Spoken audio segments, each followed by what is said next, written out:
Buenas tardes, mis hermanos, ¿cómo están? Bien, pues les invito a abrir su Biblia para comenzar el tema de hoy. Vamos a abrir Hebreos, por favor, capítulo 11.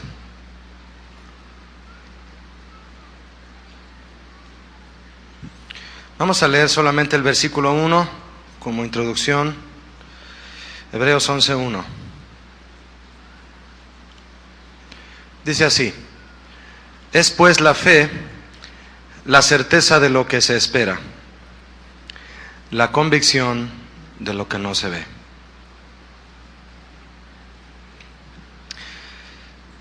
Habiendo comenzado el pastor una serie llamada La Fe Verdadera, bueno, pues si me permite voy a compartir un tema acerca de esta misma serie al que le he titulado Cuando la fe se desvía.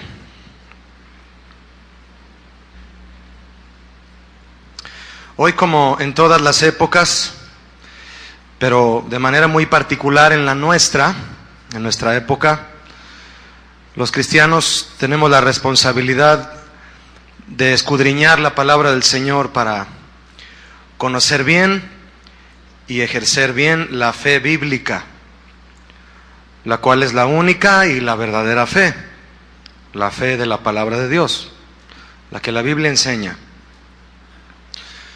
Es precisamente la iglesia de los últimos tiempos quien deberá responder a la pregunta que el Señor Jesús hizo aún estando aquí en la tierra. ¿Qué fue lo que el Señor preguntó? Cuando venga el Hijo del Hombre, ¿hallará fe en la tierra? Es decir, cuando Jesús regrese, ¿nos hallará ejerciendo la fe que su palabra enseña? Cuando Él venga a juzgar al mundo, ¿a cuántos hallará con una fe viva y de verdadera caridad? Esta es una respuesta que la iglesia, principalmente la iglesia, tiene que responder en estos últimos tiempos. El Señor va a venir a buscar fe en aquellos que dicen ser cristianos. ¿La encontrará? Esa es la pregunta. ¿Nos encontrará ejerciendo la fe que su palabra enseña? Esa es la cuestión. El Señor Jesús se refería con esta pregunta a lo que espera ver Él cuando Él regrese.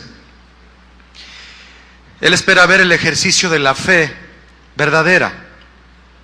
¿Por qué? Porque fe es un concepto que a lo largo de la historia se ha adoptado, pero también se ha adaptado por muchas razas y culturas del mundo. Es un concepto que el hombre ha definido de muchas maneras y a su conveniencia.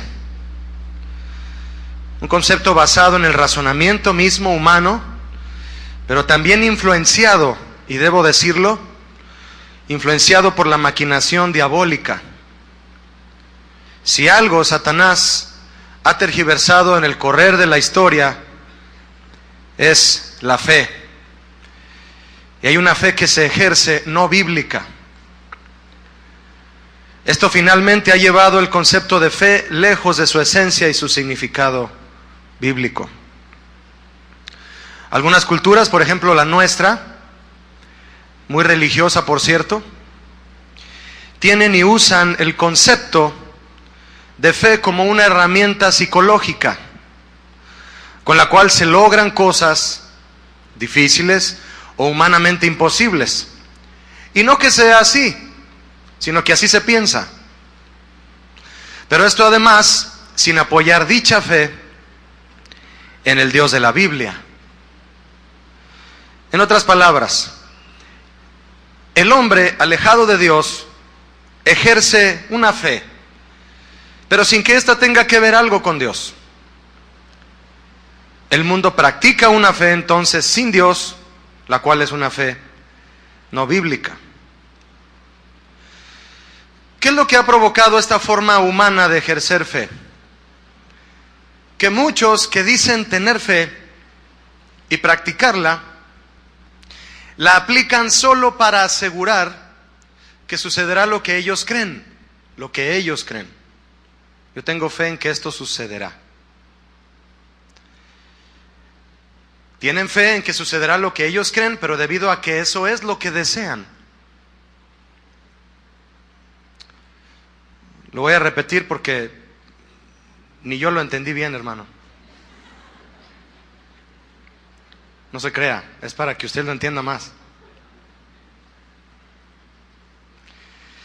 Muchos que dicen tener fe y practicarla, la aplican solo para asegurar que sucederá lo que ellos creen, pero debido a que eso es lo que desean.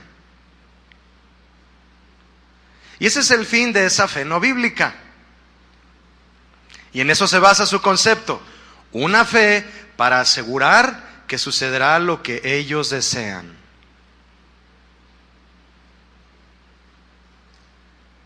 Hoy en día la fe ha sido degradada como concepto importante que es, porque la Biblia lo enseña y parte de ahí.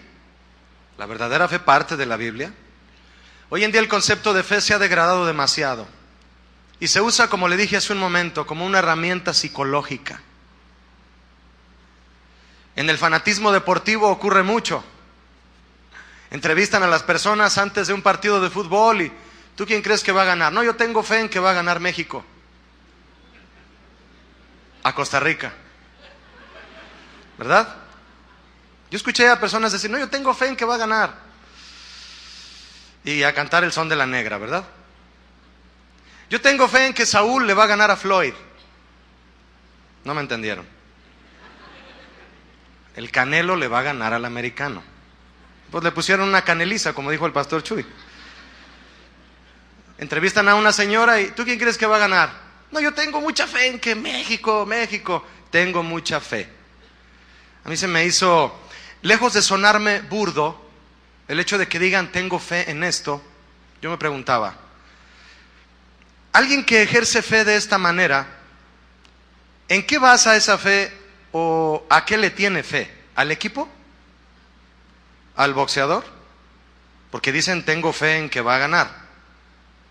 ¿No será más bien que es tanto su deseo que gane su equipo o su favorito, que decir tengo fe es solo un clavo psicológico para colgar lo que tanto desea ver que suceda? Eso quiero ver que suceda. Y la herramienta psicológica para remarcar eso es decir tengo fe. Y lo desean a como dé lugar, tal vez porque apostaron, ¿verdad?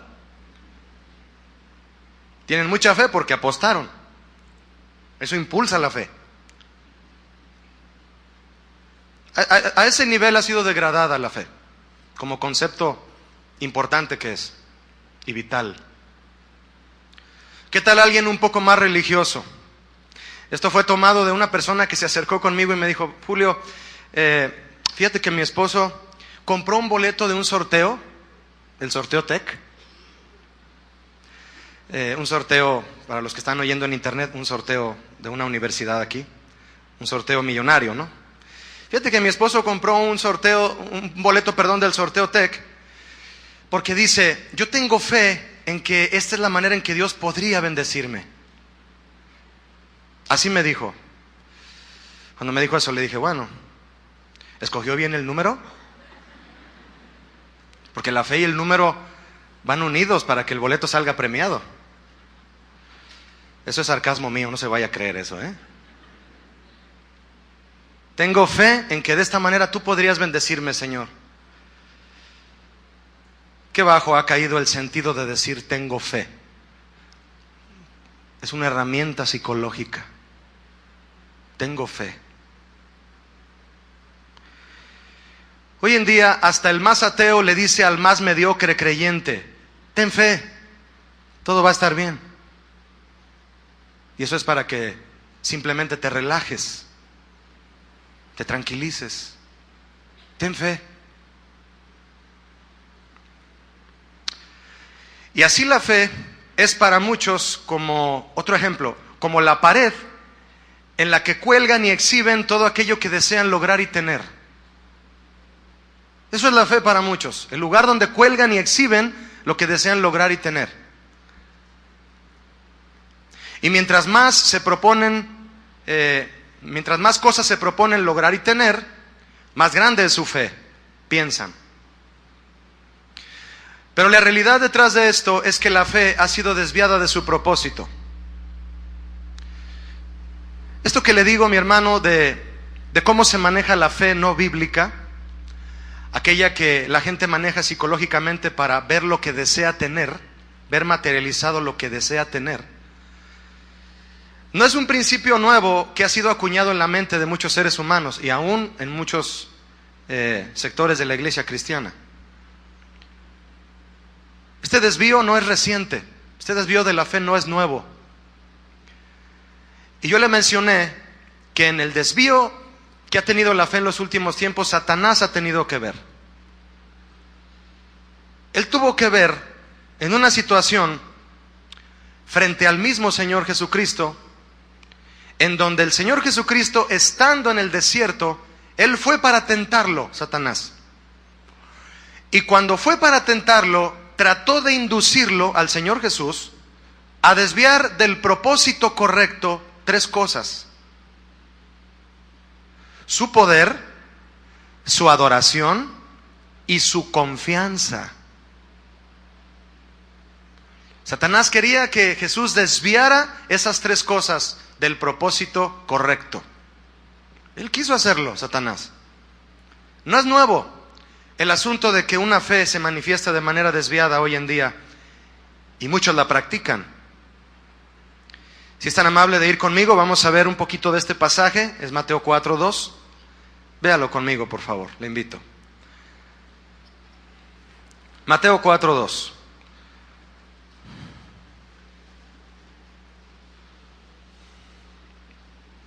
Dice así: y después de haber ayunado 40 días y 40 noches, ¿en dónde estaba Jesús? En el desierto. ¿Y qué tuvo? Tuvo hambre.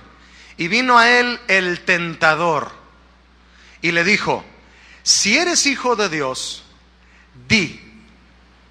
¿Ya vio lo que le dijo? Di que estas piedras se conviertan en pan. Bien. Mire usted, no sé si ya lo notó, si ya le fue revelado. Satanás trató de desviar el propósito del poder de Jesús,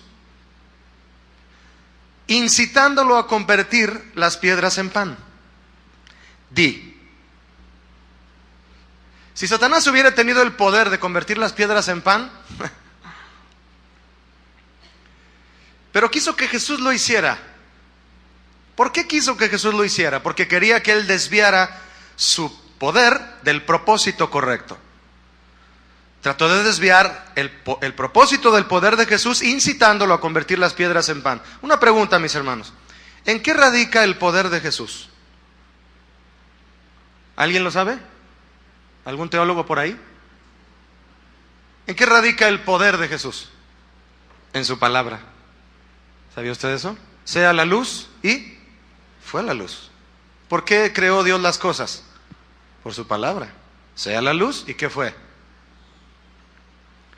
El poder de Jesús radica en su palabra. Eso Satanás lo sabe. Por eso él, Satanás, le dijo a Jesús: di. Di que estas piedras se conviertan en pan. Ahora, ¿podía Jesús haber convertido aquellas piedras en pan tan solo al decirlo? ¿Qué opinan ustedes? Claro que sí. En una ocasión levantó con sus manos y dio gracias, un poco de pan y unos pocos peces. ¿Y qué pasó? Alimentó a más de 5,000. Claro que lo puede hacer. Tan solo al decirlo, las cosas surgen de la nada. De la nada. Y solo Él puede hacer eso. Crear las cosas de la nada. Solo Él. ¿Podía convertir las piedras en pan Jesús con tan solo decirlo? Sí, pero ese no era el propósito del poder de su palabra en ese momento. No era. ¿Qué respondió Jesús? Verso 4. Escrito está: no solo de pan vivirá el hombre, no solo, sino de toda palabra que sale de la boca de Dios. Satanás quería que el poder de Jesús se enfocara, escúcheme, solo en suplir la necesidad natural. ¿Qué quería Satanás? Usando el poder de Jesús, que las piedras se convirtieran en pan. Que el poder de Jesús, su palabra, fuera encauzado solamente a suplir la necesidad material. Pero Jesús muestra el propósito primordial de su palabra, el cual es suplir la necesidad espiritual. A Jesús, Satanás no pudo engañarlo. ¿Verdad que no? No pudo engañarlo.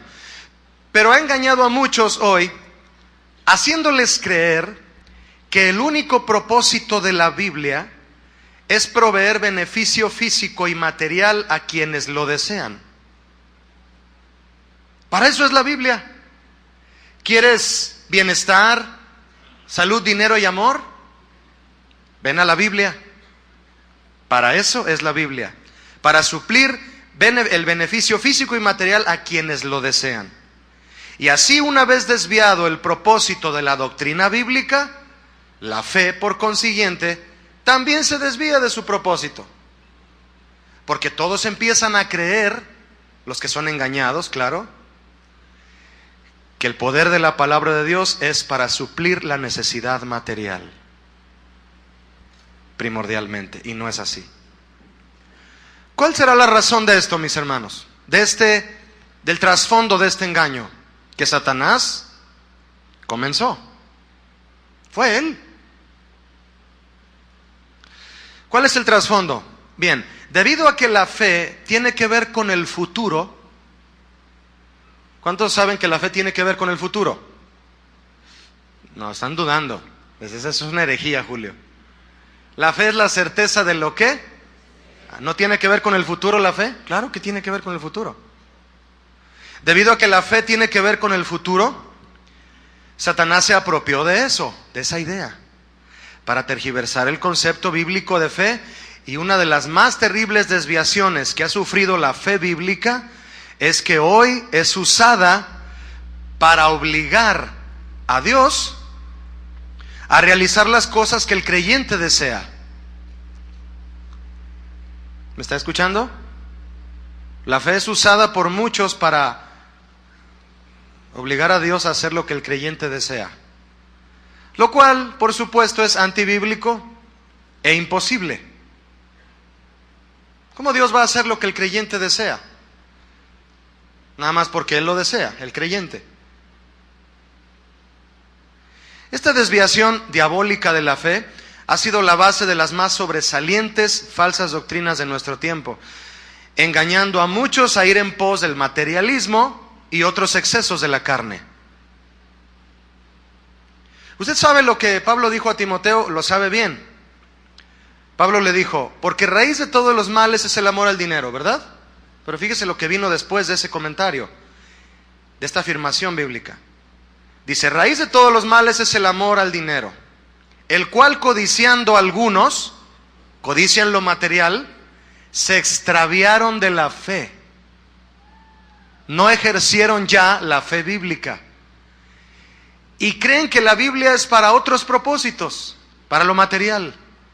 Eso es un extravío de la fe. Este comentario termina diciendo, estas palabras de Pablo terminan diciendo, y fueron traspasados de muchos dolores.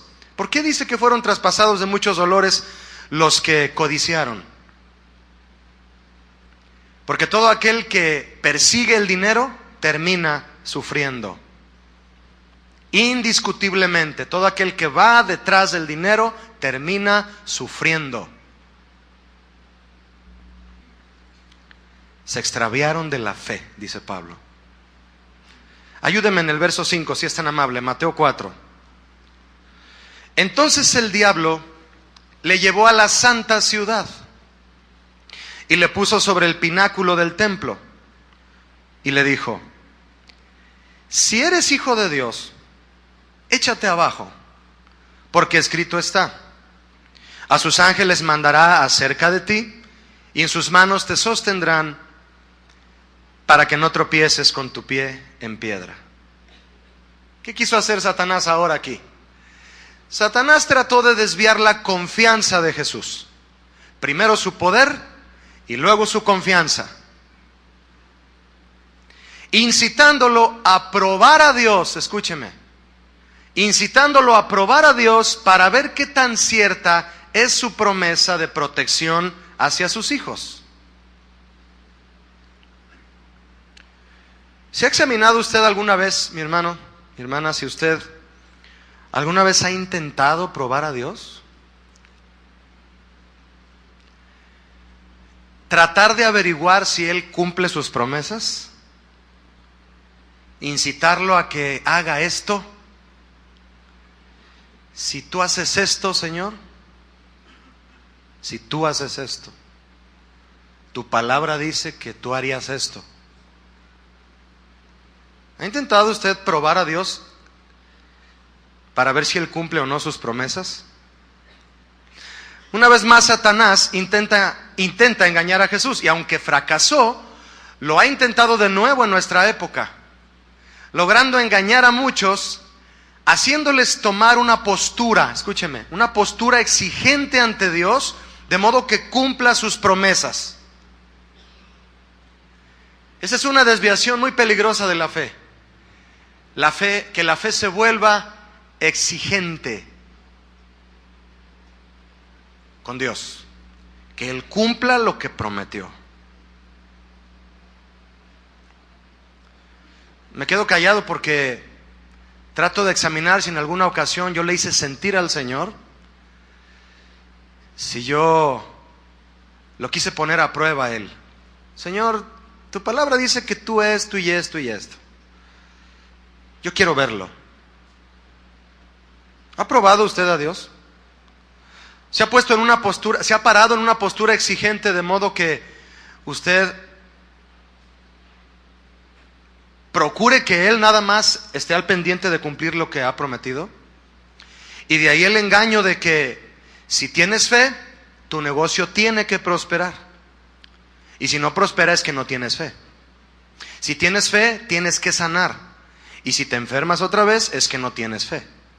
Si tienes fe, tus asuntos personales tienen que mejorar. Y si no mejoran, es que no tienes fe. No tienes fe porque si la tuvieras, verías cómo Dios cumple sus promesas de prosperarte, de sanarte y de bendecirte.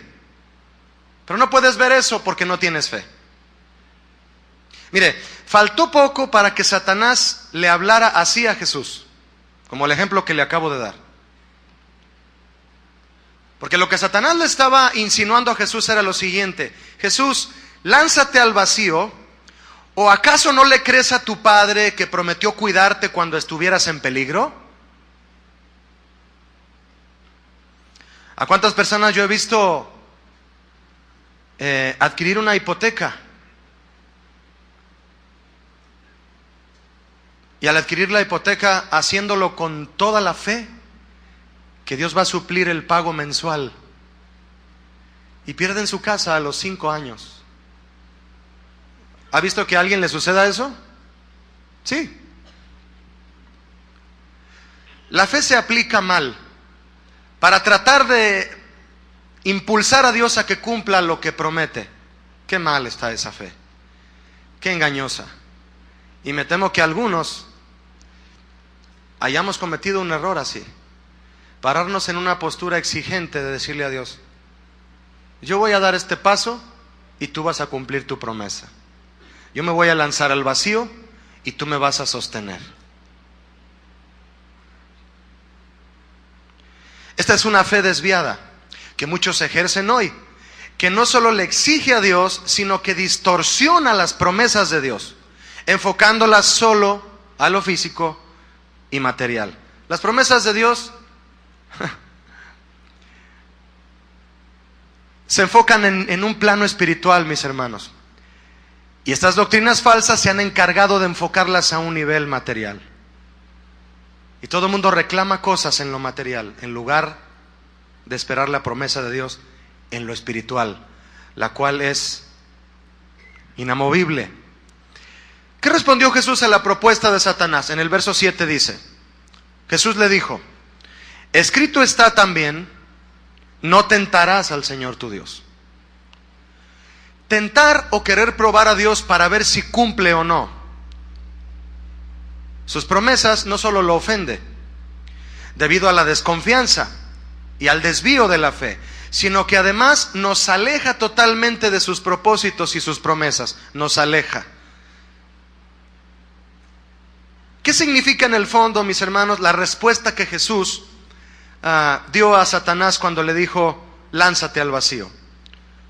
Jesús le dijo, no tentarás al Señor tu Dios. Esta respuesta significa lo siguiente: si mi Padre prometió protegerme, no necesito probarlo, ni comprobarlo, y mucho menos exigírselo.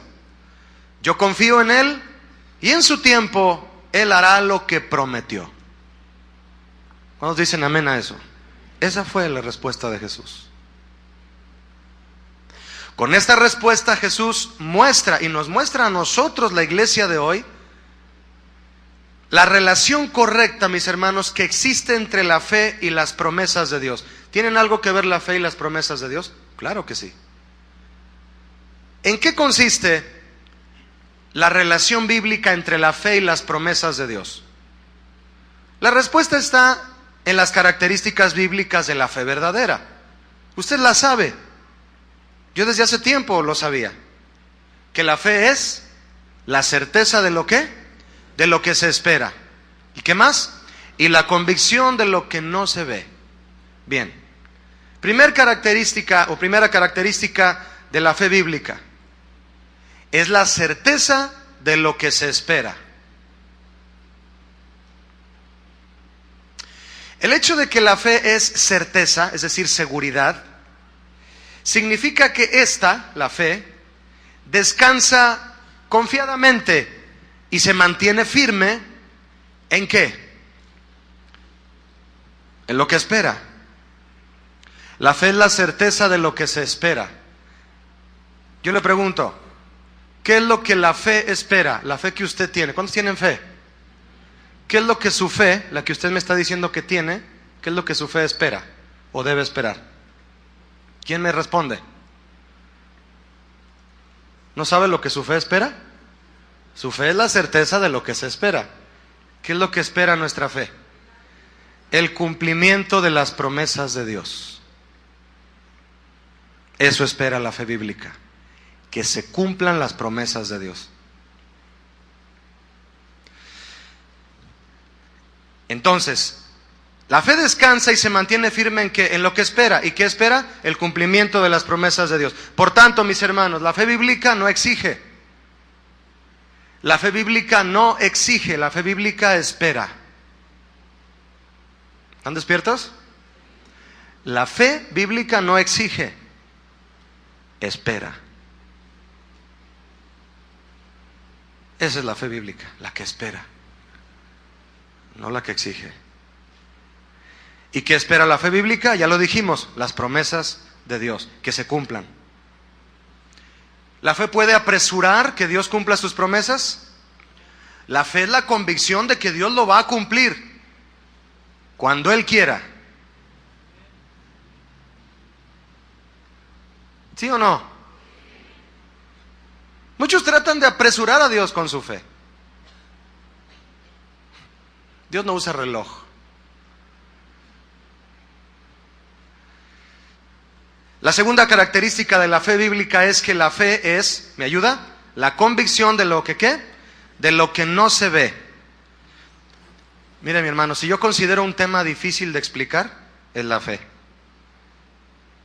Le voy a decir una cosa de corazón ahorita. A mí me está costando explicarle esto. Y como dijo una vez el pastor Chuy Olivares, hay cosas que tú te pones a estudiar en la Biblia y se te truenan los fusibles. Ya no hay aquí arriba forma de asimilar algo en el espíritu, solo por la fe. La fe nos ayuda a asimilar lo que la fe significa. Espero no hacerme bolas, ni usted hacerlo bolas. ¿Sabe por qué? Porque yo leo en la Biblia que la fe es la convicción de lo que no se ve.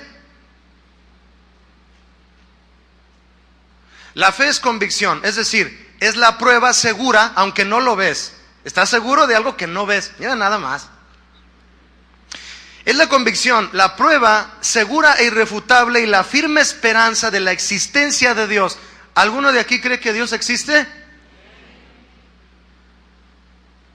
Te han dicho loco por lo que crees, ¿sí o no? A mí me han dicho que tú estás loco. Es la certeza de que Dios existe y de que sus promesas se van a cumplir. Ya se han cumplido muchas. Por eso seguimos creyendo, ¿verdad?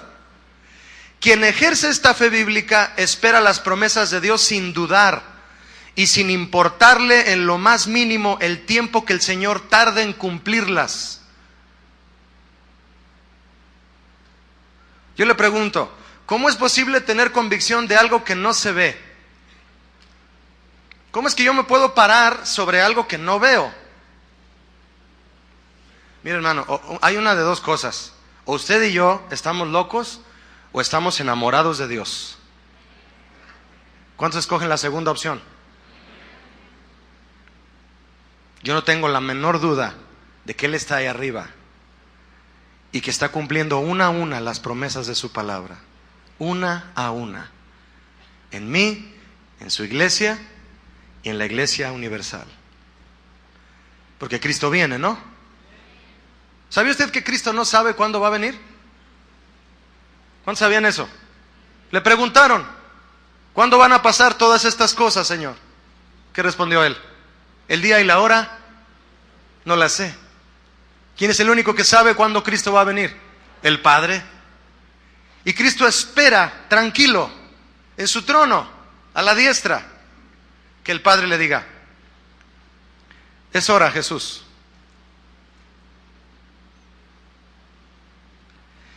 La convicción es la seguridad irrefutable y la firme esperanza de la existencia de Dios y del cumplimiento de sus promesas. El que ejerce esta fe bíblica espera las promesas de Dios sin dudar y sin importarle en lo más mínimo el tiempo que el Señor tome en cumplirlas. ¿Cuántos quieren que Dios cumpla sus promesas? Pues claro que sí. ¿Y en qué consiste la fe que espera a que Él las cumpla? En eso, en esperar, no en exigir. La fe bíblica no exige, espera. Si no, ¿cómo tendríamos tranquilidad y paz? ¿Usted cree que alguien que exige tiene paz? ¿Usted cree que alguien que quiere obligar a Dios no tiene ansiedad? Por eso están llenos de ansiedad y de afanes. Por eso cuando ven que Dios no suple sus caprichos, se van de la iglesia en apostasía. Pero el que sabe esperar, espera, y el Señor vendrá por él, como ladrón en la noche. ¿Cómo es posible, mis hermanos? Les pregunté hace un momento y vamos a responder esta pregunta. ¿Cómo es posible tener convicción de algo que no se ve? ¿Cómo? El escritor a los Hebreos afirmó lo siguiente: mantengamos firme, sin fluctuar, la profesión de nuestra esperanza, porque fiel es el que prometió. ¿Sabe usted qué es la profesión de nuestra esperanza? Nuestra fe. Esa es la profesión de nuestra esperanza, nuestra fe. Mantengamos firme sin fluctuar nuestra fe, porque fiel es el que prometió. Podemos tener convicción de lo que no se ve, porque fiel es el que prometió. ¿Alguien puede decir amén? Fiel es el que prometió.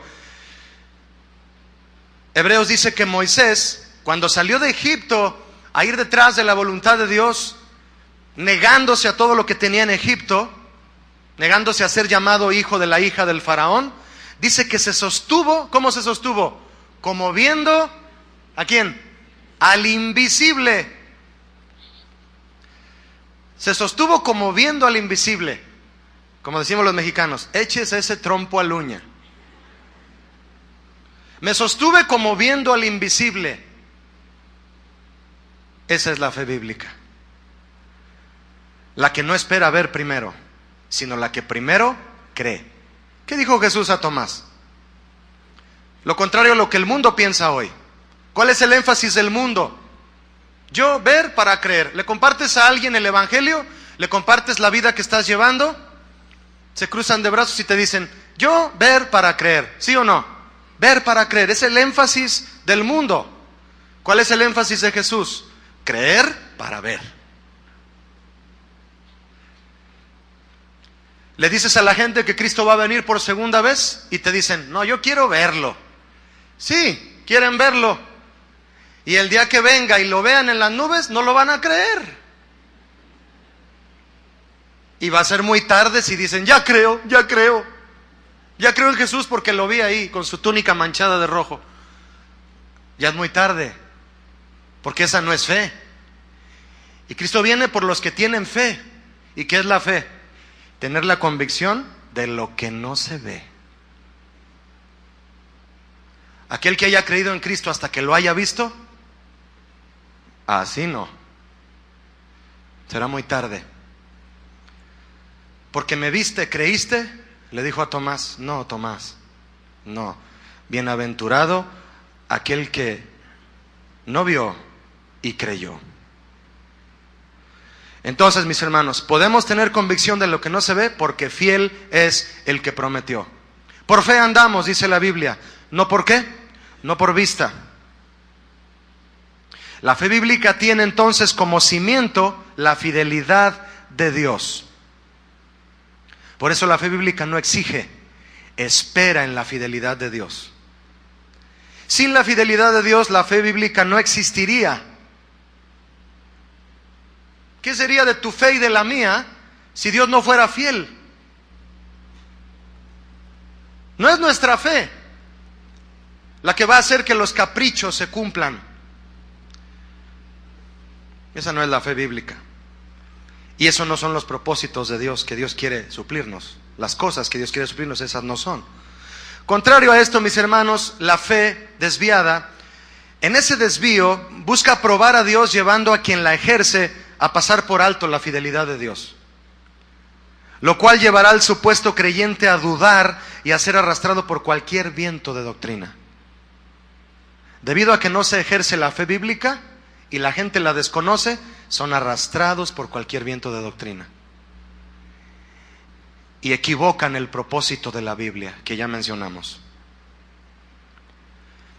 Cuando yo leí estos pasajes de fiel es el que prometió, y cuando Pablo le dijo a Timoteo, aunque tú y yo seamos infieles, Timoteo, el Señor permanece fiel. Cuando leo esos pasajes, mi hermano, al ver eso en la Biblia, me hace reflexionar en que en lugar de estar pendientes de que Dios cumpla sus promesas, más bien estar pendientes de cumplir nosotros con Él nuestras responsabilidades cristianas. Dice el Salmo 50, sacrifica a Dios alabanza. ¿Cuántos sacrificaron alabanza el día de hoy? Pero también dice, y paga tus votos al Altísimo. Cúmplele tú a Él lo que prometes a Él. Tú cúmplele a Él, cumplirle yo a Él. El problema no es que Dios deje de ser fiel. El problema es que yo permanezca fiel. Por eso es que la fe descansa en la fidelidad de Dios. Porque como es infalible, la fidelidad de Dios, eso hace que la fe se mantenga viva. La preocupación, si le podemos llamar de alguna manera, la preocupación sana, es que nosotros cumplamos con Dios nuestras responsabilidades. Nosotros. Exíjase usted a usted mismo cumplirle a Dios.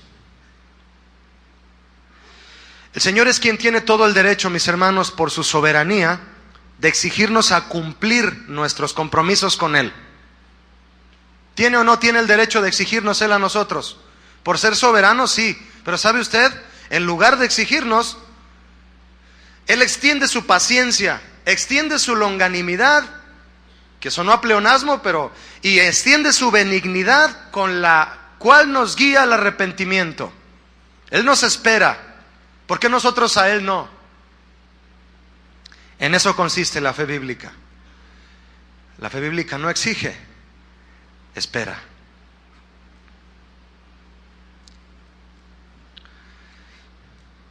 Qué bueno es el Señor, ¿no lo cree? Yo quiero compartirle 3 elementos que marcan la diferencia entre la fe que ha desviado a muchos y que muchos practican y la fe bíblica. 3 elementos básicos que le invito a recordar esta mañana. Como le dije, elementos que distinguen, pero que también ponen en acción la fe verdadera. La fe que Dios quiere que ejerzamos, la fe de su palabra. La que ya estuvimos describiendo un poquito de todo lo que nos va a ser enseñado en esta serie. Vimos cómo es que es la certeza de lo que se espera y la convicción de lo que no se ve. Y vimos por qué tiene convicción en lo que no se ve y qué es lo que espera. Ya lo vimos. El primer elemento fundamental que sostiene a la fe bíblica es la obediencia. Permítame recordárselo. Usted sabe que para obtener fe, para que la fe nazca en un ser humano, ¿cómo es posible eso? ¿Cómo es posible que de alguien surja fe de su interior?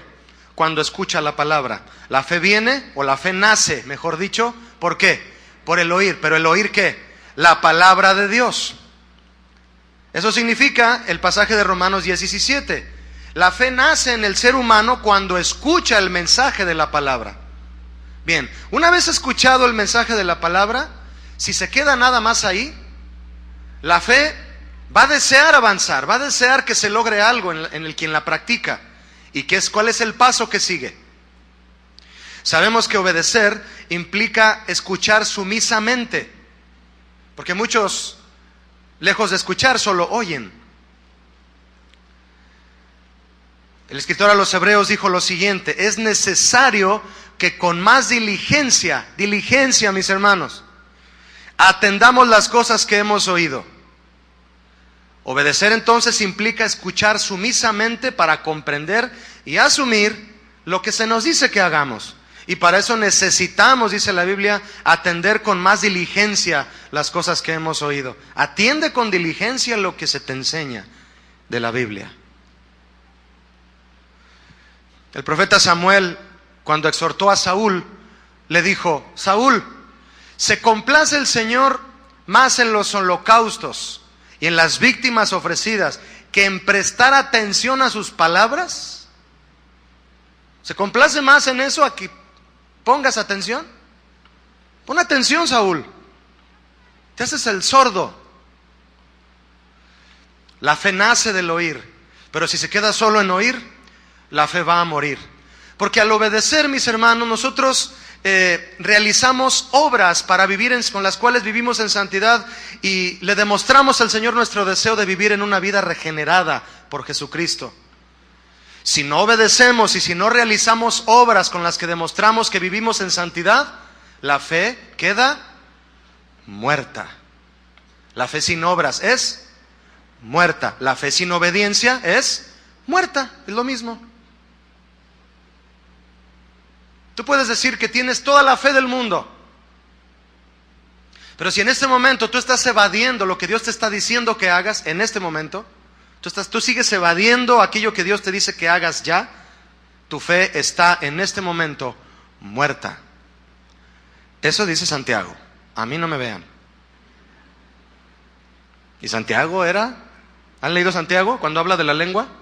No tenía pelos en la lengua Santiago para hablar de la lengua, ¿verdad?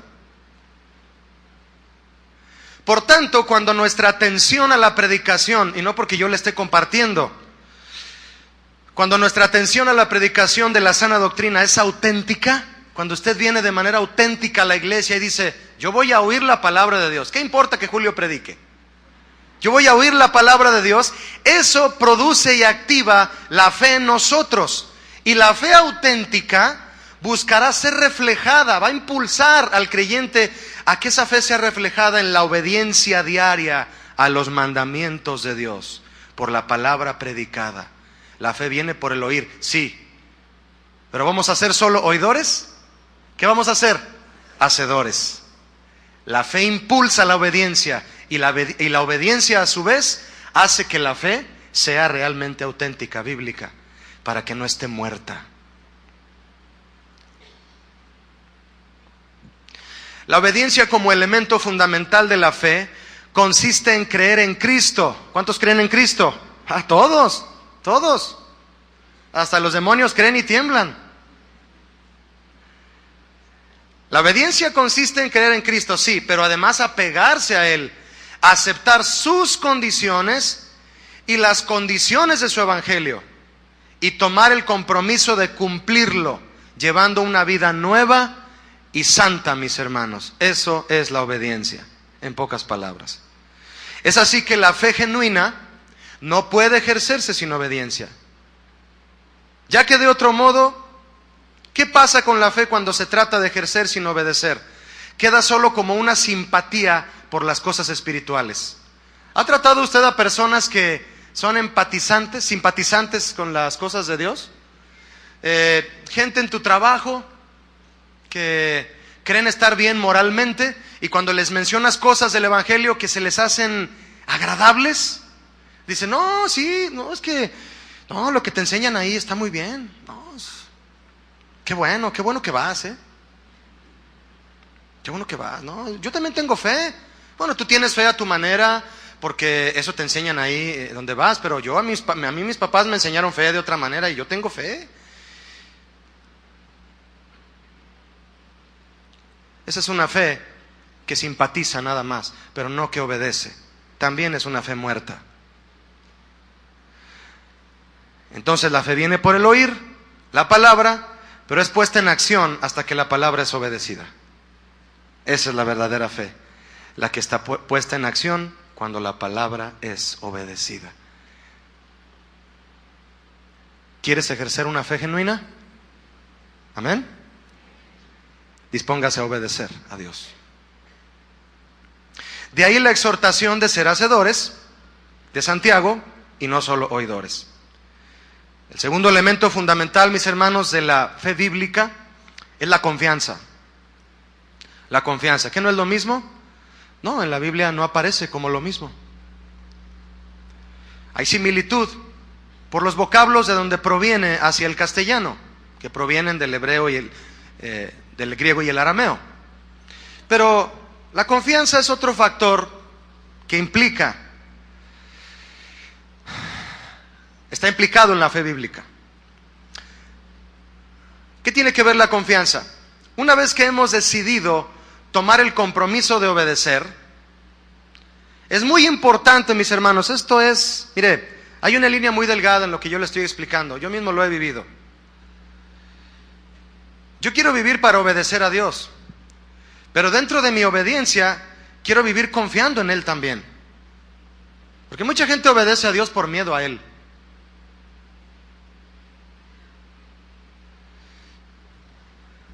Hay que obedecerle por amor principalmente y por temor a Él. Entonces, ¿debemos tenerle miedo a Dios? Yo diría que sí. Pero ese no debe ser el motor que nos impulsa a obedecer. Debe ser el amor por Él. ¿Usted cree que Jesús obedeció al Padre por miedo? Él fue a la cruz por amor y fue obediente hasta la muerte. Bien. Una vez que hemos decidido tomar el compromiso de obedecer, nuestra obediencia culmina, escúcheme, culmina en entregar nuestro ser totalmente en los brazos de Dios, de manera absoluta. Hay gente que obedece a Dios, pero viven afanados, viven una obediencia religiosa. No hay una confianza, no hay una relación íntima con Dios. Hay gente muy metódica en la obediencia a los mandamientos. Gente moral, bien. Gente que ama al prójimo, gente que tiene respeto, nunca anda de chismoso. Guardan una postura, pero en el fondo también guardan cierta ansiedad. Es por eso que es otro de los elementos importantes de la fe bíblica, la confianza. Obedecer a Dios, sí, pero también entregarnos de manera absoluta en Él y ciegamente en sus manos. Entregar nuestra existencia a Dios en todos los sentidos, confiando en Él y confiando a Él la existencia y el destino de nuestra vida. Me llama mucho la atención un salmo, es el salmo 37:5, que dice: encomienda a Jehová tu camino, confía en Él y Él hará. Fíjese, estudiando el sentido original de estas palabras del salmista, significan lo siguiente: confía toda tu vida al Señor, fíate de Él, que Él sabrá lo que hace. Él sabrá lo que hace.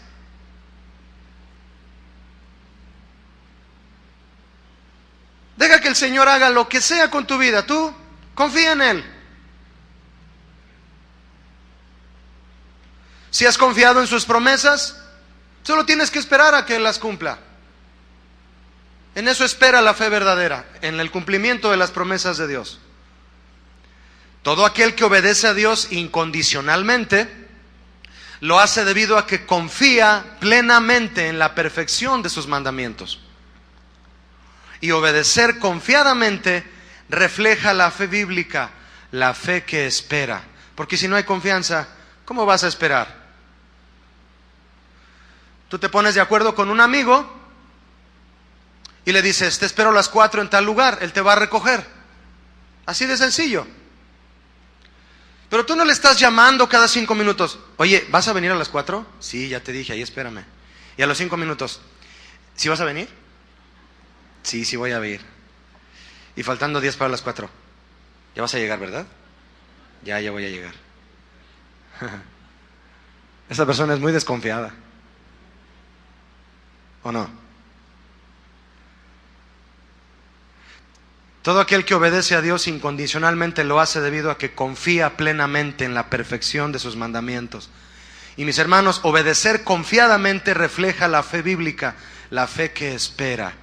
Alguien que espera es porque es paciente, es porque descansa, es porque sabe que Dios hará. Él hará. Decía nuestro muy querido hermano Pablo Hunter, en la voluntad de Dios todo está arreglado. Eso es precisamente lo que pidió Jesús a sus seguidores cuando en el capítulo 6 de Mateo comenzó a hablarles acerca de los afanes. No se afanen, no se afanen. ¿Y sabe qué significa no te afanes? No te distraigas en cosas triviales del mundo. No te distraigas. Voltea para acá, voltea para conmigo, dice el Señor. No se afanen, confíen en la providencia del Señor, quien da de comer a las aves del cielo, que ni trabajan, y viste de manera hermosa a los lirios del campo. Dice el Señor Jesús, ¿cuánto más hará el Señor por los hombres a quienes Él creó a su propia imagen? Y entonces les dice, buscad primeramente el reino de Dios. ¿Y qué más? Todo lo demás. ¿Qué es todo? Todo. Qué revelación, ¿verdad? Todo lo demás será añadido. Tener confianza a Dios, mis hermanos, para poder ejercer la fe bíblica, la fe que espera, implica una relación con Dios muy de cerca, que tú le hables a Dios creyendo que lo haces cara a cara, como Moisés lo hacía. Cara a cara le revelo yo las cosas, dice el Señor, cuando habló con María y Aarón. Todo aquel que procura una relación con Dios, entonces, debe saber que esta relación se basa en una confianza mutua con el Padre. Y esa, mis hermanos, es la razón suficiente para ejercer la fe sobre la confianza que nuestro Padre nos otorga en la relación que tenemos con Él. La Biblia dice en la primera carta de Juan que nuestra comunión verdaderamente es con el Padre y con su Hijo Jesucristo. Es por eso que esa debe ser nuestra razón suficiente para ejercer la fe sobre la confianza que genera nuestra relación con Él. Es un privilegio saber que tenemos una relación con el Padre. Quien la tiene sabe de lo que hablo. Quien le ha dicho al Padre, papá, sabe de lo que hablo. Y en eso hay confianza. En esa relación la fe descansa. No se puede ejercer una fe bíblica y genuina sin confianza. Si desconfiamos de Dios, no olvide que lo ofendemos, porque Él es fiel y nunca falla. La fe bíblica lo espera todo de Dios y a la vez lo deja todo en manos de Él. La fe bíblica lo espera todo de Dios y a la vez lo deja todo en manos de Él. Confianza. La fe que exige es una fe que no maneja en ningún ámbito confianza. Y cuando hay desconfianza hacia Dios, No hay ningún cumplimiento de sus promesas hacia todos ellos. El tercer elemento, mis hermanos, finalmente de la fe bíblica es la fidelidad. Dice la Biblia, fiel es el que os llama. ¿Quién es fiel? El Señor. El cual también lo hará. Lo hará. Solo hay que esperar a que lo haga. Pero fiel es el Señor, dice 2 Tesalonicenses también. Fiel es el Señor que os afirmará y guardará del mal. Aquí hay dos promesas. Dice que lo hará y dice que nos guardará del mal. Mire, por la certeza y convicción que tenemos ya en estas promesas y en otras, afirmamos que el Señor es fiel. Amén, iglesia. El Señor es fiel, fiel a su palabra y nunca falla. Grábese eso. Dios no falla. No es su pluma Vic la que no va a fallar. Es el Señor.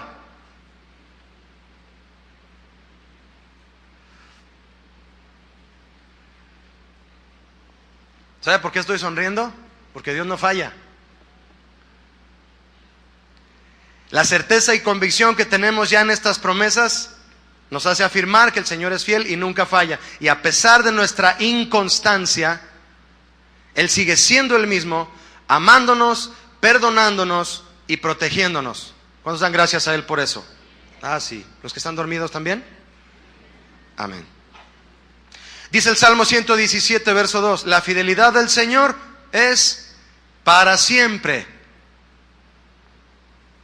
Mis hermanos, como correspondencia a la fidelidad de Dios, nos toca responder a Él siendo fieles. Jesús exhortó de una manera contundente a los fariseos cuando les decía, ustedes guardan todo, es decir, ustedes cuidan todo, son muy meticulosos. Cuidan todo, cuidan hacer todo bien. Solo hay una cosa que no cuidan, que no guardan y que es lo más importante de la ley. Y les dijo, la justicia, la misericordia y la fe. Mateo 23 dice eso. Ustedes no guardan ni la justicia, ni la misericordia, ni la fe. ¿Por qué no guardan la justicia? Porque quieren apedrear a todo mundo que encuentran culpable. ¿Por qué no guardan la misericordia? Porque no creen en el perdón. Solo creen en el efecto de la ley que mata. No creen en la gracia. Y no han guardado la fe porque no han podido darse cuenta en ninguna forma que yo soy el Mesías. Justicia, misericordia y fe. Ser fieles a eso. Eran fieles a todo menos a eso. La fidelidad, mis hermanos, es consubstancial, es decir, es una con la fe. Es uno con la fe. Y por la gracia de Dios, nunca por nosotros, escúcheme, por la gracia de Dios, Él decidió que la fidelidad de sus hijos, ¿cuántos son sus hijos aquí?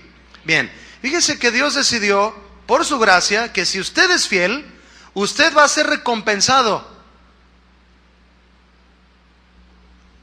No por lo que usted hace, ni por lo que yo hago. Es por la gracia de Dios que Él decidió que la fidelidad de sus hijos sea merecedora del más grande premio, la vida eterna. Amén.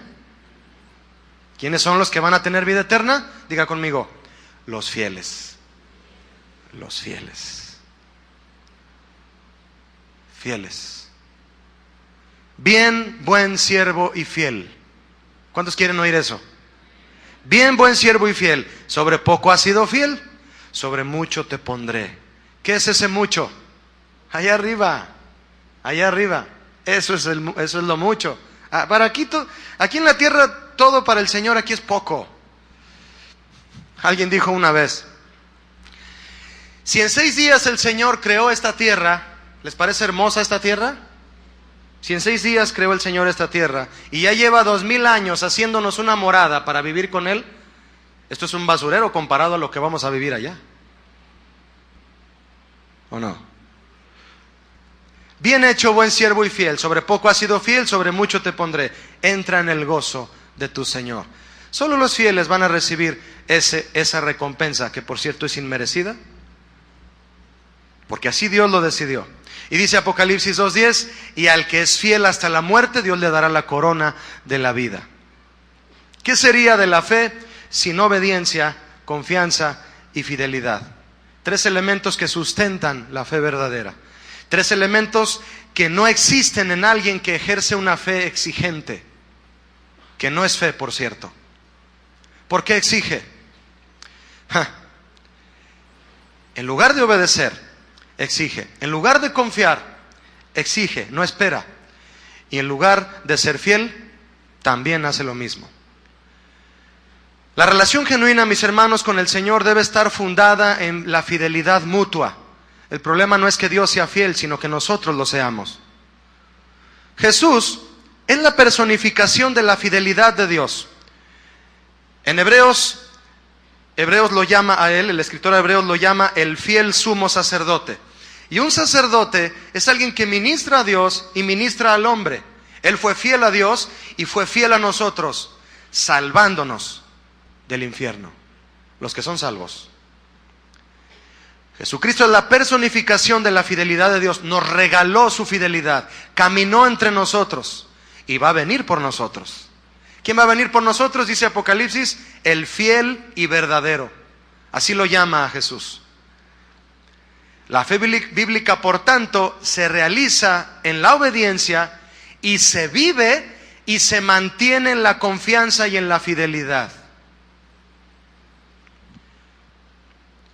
Me pareció muy importante mencionarle estos 3 elementos, mis hermanos, por lo siguiente.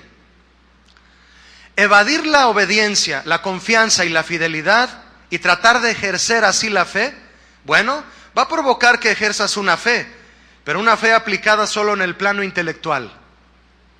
Dices que tienes fe, pero nada más, aquí, dices que la tienes y tratas de presumir que la tienes y de asumirla.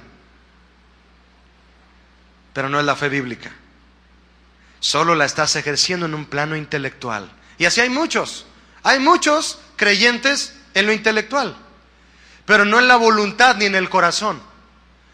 La fe no debe desarrollarse solamente en el ámbito del conocimiento, sino en el ámbito del corazón y de la voluntad.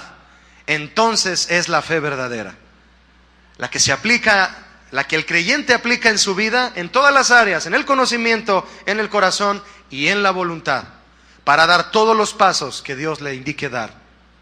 Que Dios le indique dar. La fe que exige, debido a que no busca obedecer a Dios y no muestra confianza, pone en cuestión la fidelidad de Dios y eso ofende a Dios también. ¿Por qué? Porque la fe bíblica no consiste en eso. Y sabemos que sin fe es imposible, ¿qué, mis hermanos? Agradar a Dios. Es necesario, dice el escritor a los Hebreos, es necesario, imprescindible, que el que se acerca a Dios, que el que quiere tener una relación con Él, que el que viene a la iglesia, que el que dice que es cristiano, es necesario que crea que le hay. Que estés consciente constantemente que Dios existe y que va a cumplir sus promesas y a ti te corresponde solo esperar en Él. Y además de eso, por si fuera poco, que Él es galardonador de los que le buscan. Como si mereciéramos un galardón, ¿verdad? Pero Él nos lo da. Satanás ha logrado engañar entonces a muchos, haciéndolos practicar esta fe, a tal grado que ya no les importa si agradan a Dios o no. No, sin fe es imposible agradar a Dios. Pero hay muchos que ejercen una fe, la fe desviada, sin importarles si agradan a Dios o no. Ellos quieren que sus caprichos sean cumplidos. Ayer al final de la predicación se me acerca una señora aquí, en esta línea de las sillas adelante. Y me dice, Julio, yo por años he practicado una fe exigente. Así me lo dijo. Yo me quedé. Por años me lo enseñaron y yo lo hice. Yo vivía en una fe en la que yo le pedía a Dios, esperando que lo hiciera pronto. Lo que yo quería, lo que yo esperaba ver, lo que yo anhelaba. Le pedí por esto, le pedí por esto otro, le pedí por esto. Lo confirmé, lo dije, ahora sí que lo decreté. Estaba triste, estaba llorando la señora. Y me dijo, Julio, así me dijo, ¿cómo le hago para ejercer la fe verdadera? No sabía cómo. Hay gente que escuchando este mensaje en internet, como le dije hace un momento, tal vez siendo neófitos o recién convertidos, les parezca una sorpresa saber que la fe no es para exigirle a Dios, es para esperar en Él. Y en ese momento la señora, cuando le dije, hermana, usted lo único que tiene que hacer es eso, saber lo que es la fe y ponerla en práctica como la Biblia lo dice. Es la certeza de lo que usted espera. ¿Qué espera usted, hermana? Se lo confirmé una vez más. ¿Qué es lo que usted espera? Y se me queda viendo. Espera que Dios haga su plan perfecto en su vida. Pídale a Él que Él haga su voluntad en usted. Eso es todo. Descanse en Él. Entréguele a Él su vida. Dígale, Señor, aquí está mi vida. Haz con ella lo que quieras. Y respire profundo, por fin. Estaba tensa, estaba ansiosa, estaba confundida. Sentía aún que en su casa el ambiente era duro y tenso. Eso provoca la fe desviada, ansiedad, afán y desconfianza. Pero jamás le enseñaron a que la fe es sustentada por obediencia, confianza y fidelidad a Dios. Satanás ha engañado con esto a muchos. Él ha intentado entonces, finalmente, mis hermanos, desviar la fe de la iglesia y quiso hacerlo tratando de persuadir a Jesús a ir en pos de lo material y de una fama corrupta que no tenía propósito divino.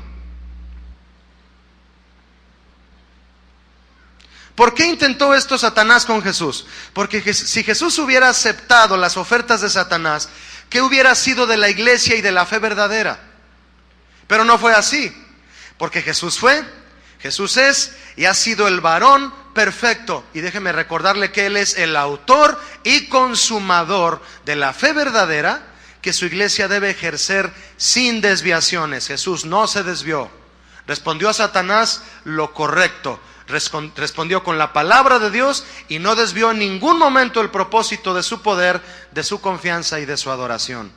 Eso Él desea ver en su iglesia en estos últimos tiempos. Porque así como Él es el autor y consumador de la fe, desea ver esa fe practicada por su iglesia cuando Él venga. Cuando Él venga. ¿Cuántos quieren que Cristo venga? Apocalipsis dice, sí, ven, Señor Jesús. El cual es un clamor de desesperación. Ya ven, Señor Jesús. Eso clama el que ya no está a gusto en esta tierra. Si tú estás a gusto en esta tierra, no lo esperes entonces. No tengas fe en que Él vendrá. ¿Y cuál es el fin de la fe verdadera, mis hermanos? Porque es importante mencionarlo, lo cual se nos va a estar recordando y enseñando durante toda esta serie. ¿Cuál es el fin de la fe verdadera? Una vez que hemos dicho que la fe desviada va en busca de lo físico y de lo material, ¿cuál es entonces el fin de la fe verdadera? ¿Cuál es el único propósito bíblico que tiene y por el cual la iglesia debe de ir en pos? El apóstol Pedro lo dijo. Él escribió lo siguiente: a quien amáis sin haberle visto, la fe. En quien creyendo, aunque ahora no lo veáis, fe, os alegráis con gozo inefable y glorioso. ¿Por qué? Porque el que tiene fe verdadera, la fe bíblica, la que es la certeza de lo que espera, se goza y vive confiado. Gozo inefable y glorioso. Y dice el verso 9 de primera de Pedro 1. Obteniendo el fin de vuestra fe. ¿Ganancias terrenales? No. Obteniendo el fin de vuestra fe, que es la salvación de vuestras almas. Eso es con lo que Dios nos permite esta mañana, mis hermanos, sellar este tema, porque hemos hablado de uno de los desvíos de la fe. Y debemos de consolidarnos en lo que la palabra de Dios dice de cuál es el fin de nuestra fe. Diga conmigo, la salvación de mi alma. Amén. Vamos a orar. Señor, muchas gracias por tu palabra. Tu palabra es contundente, es seria, es poderosa. Te damos gracias por ella. Señor, en esta mañana, si hay aquí alguien que ha estado usando una fe que no sea la fe de tu palabra, la que tu palabra enseña, hay un riesgo, Señor, muy latente de desviarse, de extraviarse. Que no pongamos, Señor, jamás, como hijos tuyos y cristianos de fe, que no pongamos jamás la vista en las cosas terrenales ni físicas. Porque la fe que Satanás comenzó, Señor, a traer de manera engañosa a muchos, muchos la han usado para eso. Han creído, Señor, que tu poder es para eso, para suplir la necesidad material, y no lo es. Sí, tú suples con tu poder todo lo que necesitamos, pero el propósito esencial, Señor, es suplir nuestra necesidad espiritual para ser realmente llenos de ti, limpios por tu sangre y salvos en el día que tú vengas. Gracias, Señor, por mostrarnos el propósito de la fe, tan amplio, tan profundo y tan especial, Señor, vital para nosotros como cristianos. Llévanos en la fe bíblica, llévanos en la certeza de lo que esperamos. ¿Y qué esperamos, Señor? Tus promesas. No esperamos nuestros caprichos cumplidos, esperamos tus promesas cumplirse. Pacientemente esperaremos en ti, Señor. Te amamos, Jesús, y esperamos verte un día. Anhelamos ver tu venida, y en eso también se basa nuestra fe. Gracias, en el nombre de Cristo te damos, Padre. Amén.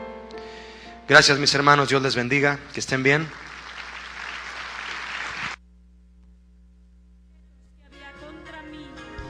Gracias, Jesús, y eso lo